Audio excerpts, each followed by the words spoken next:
আজকে পাহাড়ে জুম থেকে শাকসবজি খুঁজতে গিয়েছিলাম, অনেক কিছু পেয়েছি, সাথে নাম অজানা কিছু শাকও পেলাম। হ্যালো সবাইকে, কেমন আছেন সবাই? অনেকদিন পর একটা গ্রামের ভিডিও। হুট করে গ্রামের বাড়িতে চলে আসছি, মায়ের জন্য খুবই মন খারাপ হচ্ছিল, তাই সোজা চলে আসছি একদম বাড়িতে পৌঁছছিলাম সকালে, এখন প্রায় দুপুর দিকে। আমরা চলে যাচ্ছি হচ্ছে শাক খুঁজতে। আমার বাড়িতে আসলে ঘরে বসে থাকা হয় না, মানে আমি ঘরে বসে থাকি না, সব সময় বাইরে চলে যাই, জুম থেকে বা বাড়ির আশেপাশ থেকে এই খুঁজবো সে খুঁজবো করে।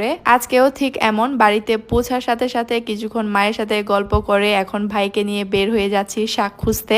একটু আগে যখন আমি গাড়িতে করে আসছিলাম, এখানে অনেকগুলো ঢেঁকি শাক দেখেছিলাম, এটার লোভ সামলাতে না পেরে এখন চলে আসছি হচ্ছে ঢেঁকি শাক খুঁজতে।